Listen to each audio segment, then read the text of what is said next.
And one other thing, which is a complete YouTube channel that I found recently, which I watched a few videos, and I thought those videos are very well done and also very interesting. This is the YouTube channel in question. Thunder's like documentary YouTube videos, but with pretty good animations. A lot of effort was put in every single video. Yeah, let's watch that one. The Hunt for the Lost Communist Console. Let's see what that is all about.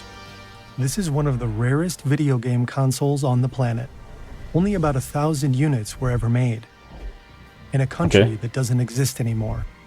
It's the first and only console ever produced by the former East German Communist state, the GDR. Its name is the Bildschirmspiel 01. Wait, what? I never heard of that. I mean, it's like 1,000 worldwide? Okay. The BSS-1.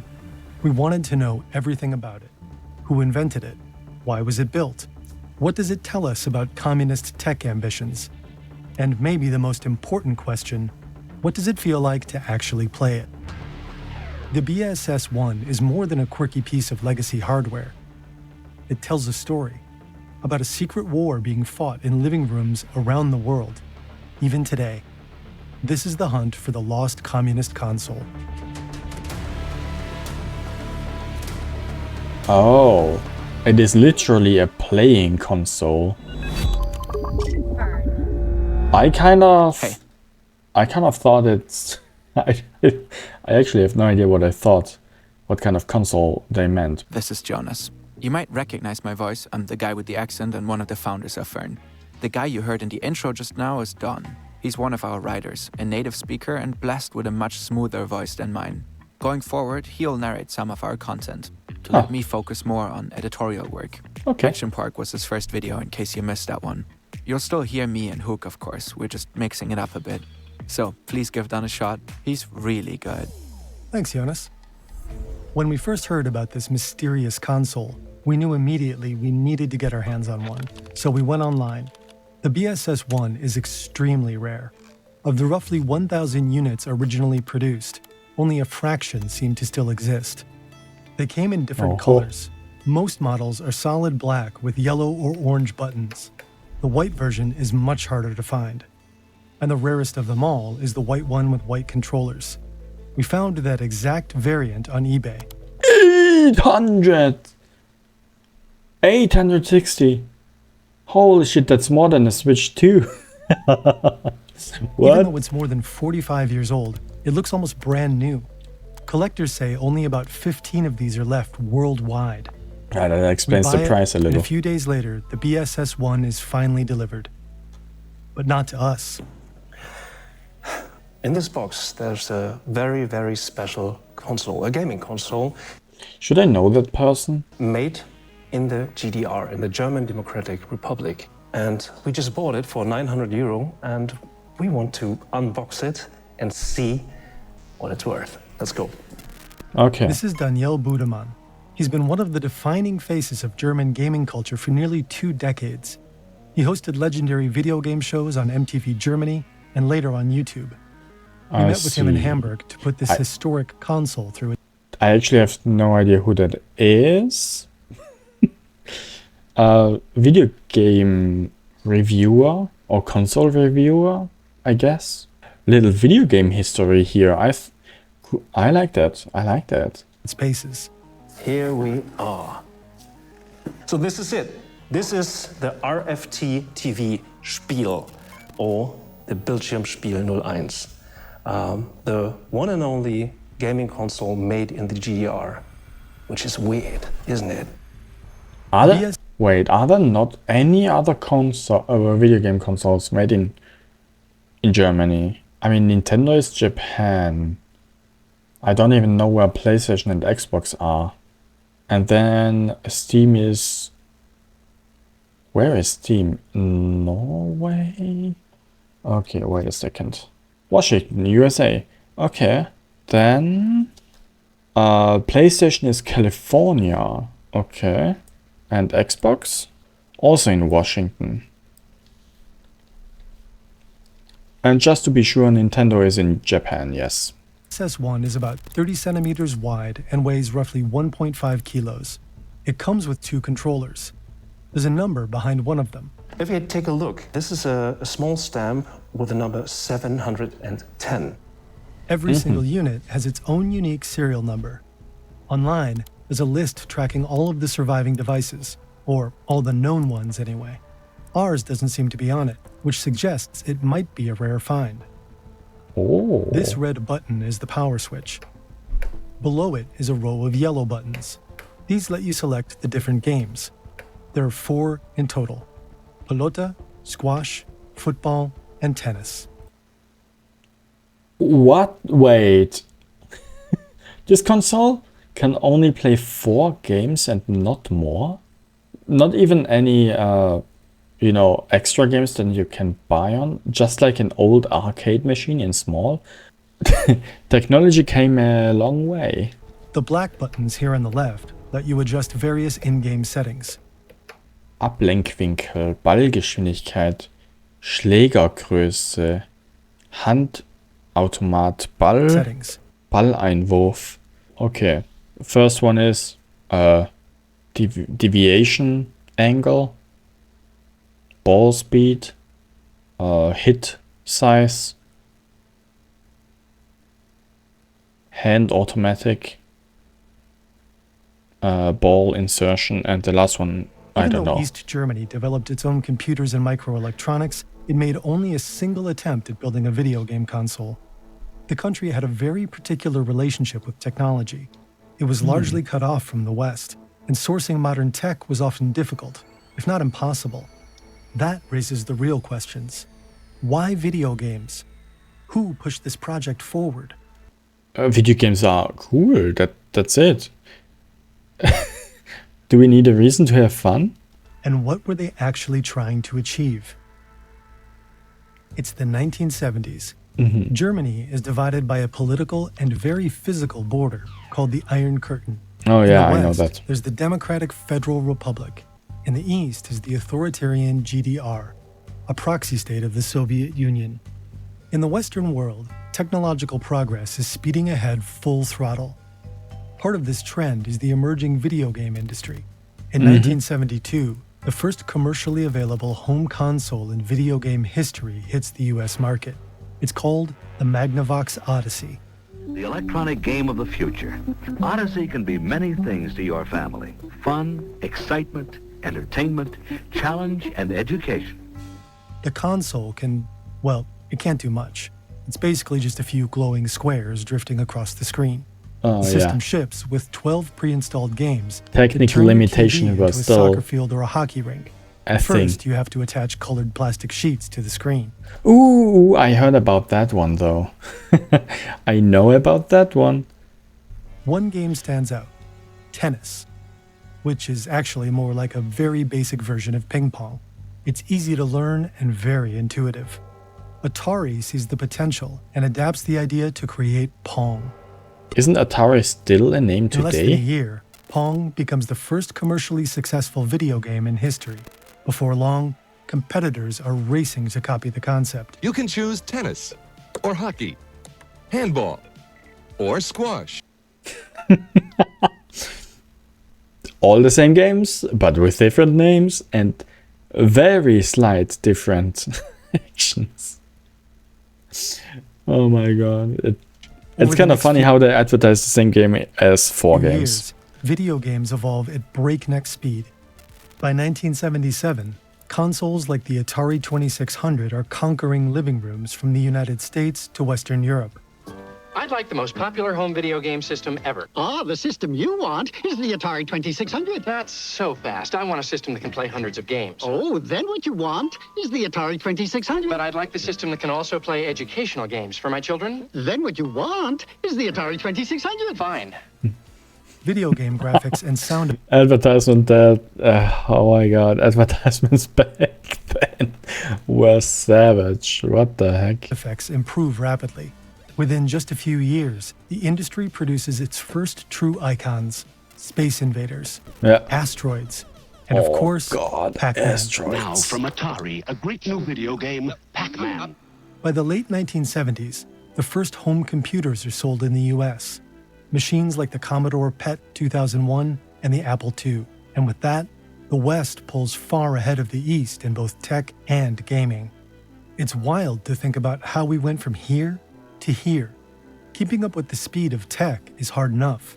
Actually understanding AI can feel almost impossible. I see a segue into an ad.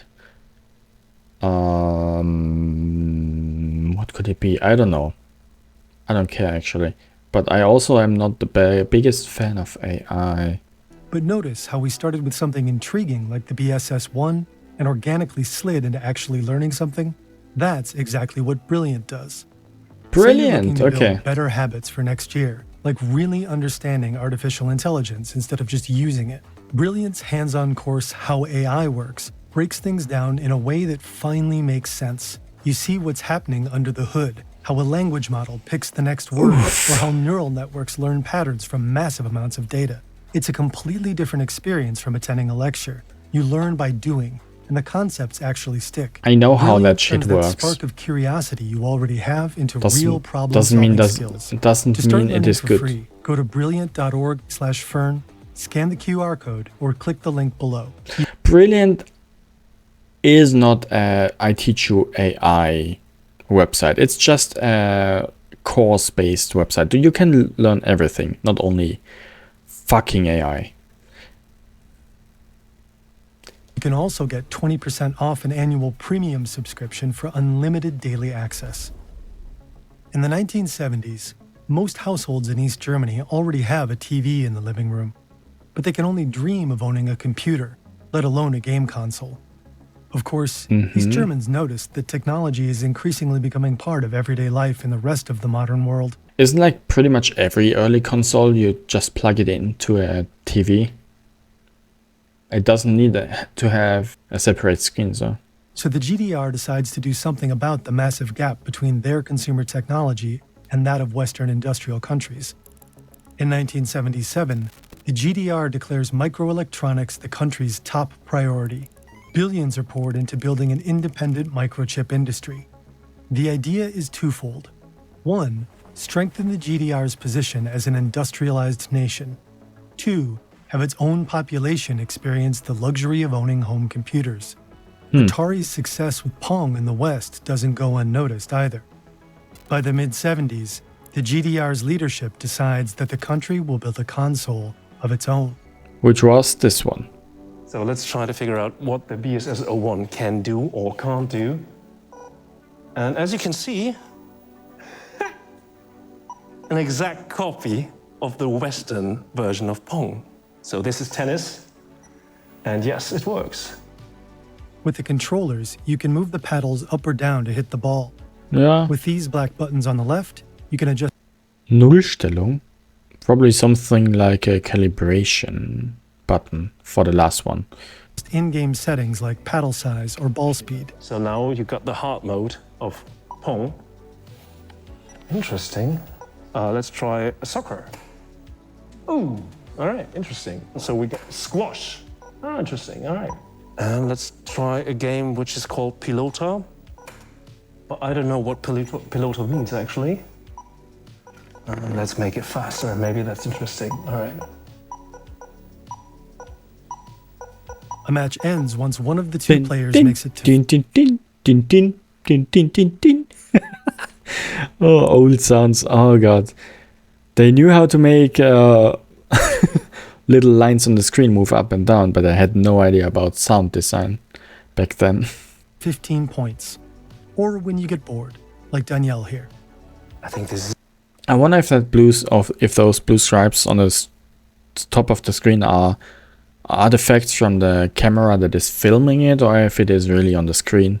I assume it's not there for the eye, only for cameras. it. So much for legacy gameplay. But for the GDR, achieving even this took tremendous effort. In the 70s, there were quite a few manufacturers producing microelectronics in the GDR. To boost efficiency and streamline administration, several factories were usually integrated into so-called combines.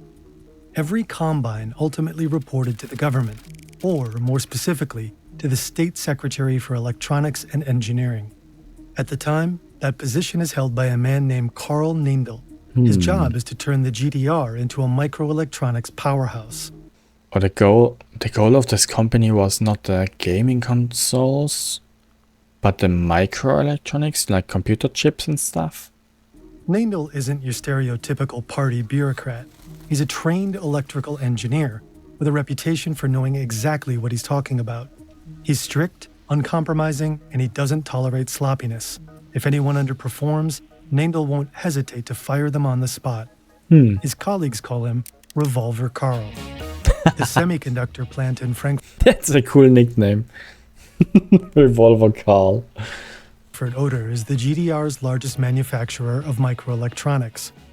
The factory produces electronic components for devices like radios and TVs. Sometime around 1976, I'm honest, I have no idea how the individual parts of electronic devices work. I know what they do, I don't know how they do it. 6 or 77, Revolver Carl shows up at the plant. He has an Atari console in his hands and a chip with Pong on it. His order is simple and non-negotiable. Build this. Like all Eastern Bloc states, the GDR is a planned economy, meaning capital, resources, and labor are all allocated from the top.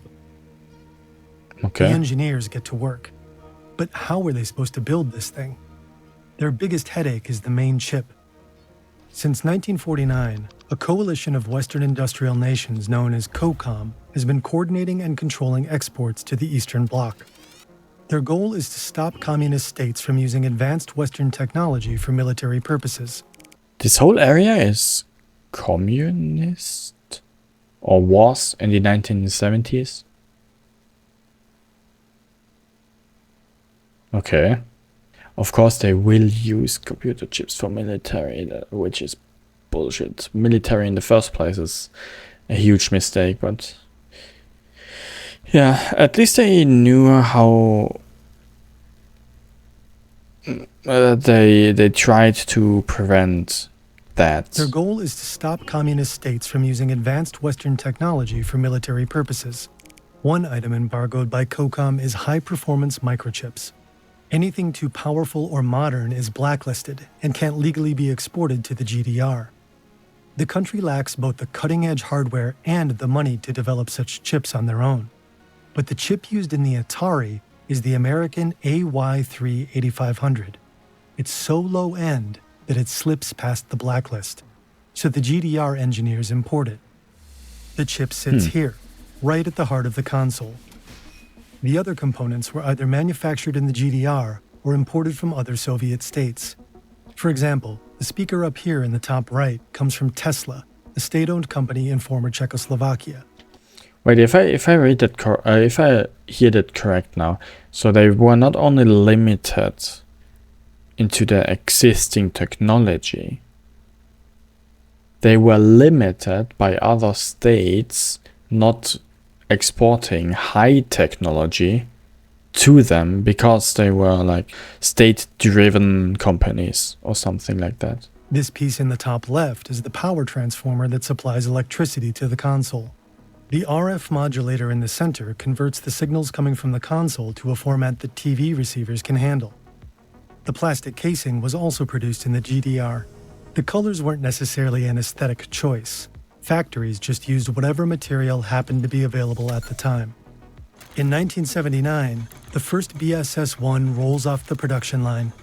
The GDR now has its very own game console, and the country has big plans for it. The regime hopes to get young people excited about technology. If East Germany ever wants to catch up to the West, it needs a population that understands computers and a workforce capable of building them. Party leaders also see video games as an instrument of power, a chance to showcase socialist progress and the ability to innovate just like the West. But reality quickly catches up. The BSS-1 has a steep price tag. It costs roughly half of what an average East German citizen makes per month. Most consoles end up in state-run youth centers, where kids can at least play in them together. The the dream of a successful East German game console never materializes. Production stops just 2 years after the initial launch. Plans to build a follow-up model with color output are briefly considered, but never pursued. Instead, the plant moves on to manufacturing another piece of cutting-edge tech: radio alarm clocks. Oh. But the GDR isn't ready to give up on gaming just yet. In the mid-'80s, East Germany commissions the development of the Polyplay, a coin-operated arcade machine. It's far more technically advanced and it has color output. Oh my gosh. Progress. Technically advanced. than the BSS-1. How many pixels does it have? Games. Maybe it's a 244 thing? It features games like Hare and Wolf, which is basically a Pac-Man ripoff. You could enjoy target practice in a classic shooting gallery, chase butterflies, or go on a virtual deer hunt. Up until the These poor deers. very end, the GDR firmly believed in the power of video games, especially over young people. In 1988, an East German researcher and educator wrote, "Computer games objectively tend to help children take in the ideas and values of socialism through play and its imaginative appeal." 1 year later, the Berlin Wall came down. The GDR ceased to exist, and with it, the country's gaming ambitions. But by commissioning the BSS-1, the GDR had tapped into a much bigger idea, using video games as a tool for projecting and wielding power, a strategy that is more prevalent than ever. Yeah, true. I need to play that monkey game at some point. I forgot the name, but I need to do that. Past decade, another communist country has quietly become a global gaming powerhouse: China. Since 2015, tech True. giant Tencent has been buying stakes in gaming companies all over the world. China is a really big gaming market recently, or a long time already. A lot of those games are gacha though, which is why I don't really play them anymore. I thought I'd go back into Overwatch at some point, but on the other side, I really don't want to anymore. Today, Tencent is the largest video game company on the planet. It absolutely dominates the rapidly growing market for mobile games. China is also considered a pioneer in esports. In recent years, blockbuster Chinese titles have been drawing real attention in the West. Wait, no. Games are not blockbusters. Games are either AAA or not AAA or something, but not blockbusters. Movies are blockbusters. Keep your vocabulary correct, please. Otherwise, I'll be confused. But for the Chinese government, video games are more than just a profitable industry. They're also a strategic tool for broadcasting a positive image of the country to the rest of the world. In 2019, the country published official guidelines encouraging developers to weave traditional Chinese culture into video games. The action RPG Black Myth: Wukong, released in 2024, has become a massive international hit. It's a huge success for China's gaming industry, and also for the Chinese government. The state wasn't directly involved in creating the game, but party officials still frame it as a win for the nation. So this game alone did more to popularize Chinese culture narratives in For a second, I thought he has like I'm sorry, but a cosplay of one of the monkey characters, because the chair he's sitting on is like fuzzy. Probably an intentional choice after all. internationally than many former propaganda campaigns because of, the content itself that's in the video game. Many Chinese video games are heavily censored. Really? China has to, keep a positive image of itself, and that includes doing censorship to any, speeches or behavior that violates what China wants to show to the world. Yeah, I do know about that. Since companies like Tencent are closely tied to the state, user data can easily wind up in the wrong hands. Despite these risks, China is becoming more and more attractive to Western tech companies. It's already the world's second largest gaming market. And Europe and the US are increasingly important markets for China's gaming industry too. China may just be on track. Wait, since what was already the biggest? world's USA is the second-largest biggest one. Germany is on place 6 or something. Okay, Australia is also there. South Korea? Really? What other game than StarCraft is from South Korea? And Europe and the US are increasingly important markets for China's gaming industry too.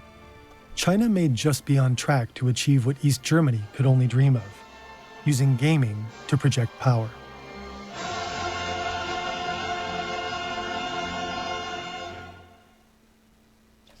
Okay. That was certainly interesting. That was not much of a hunt. You got on eBay and bought it or Amazon. But it's certainly an interesting story on how that console came to be. Cool video. Check out Fern if you want to see more of them.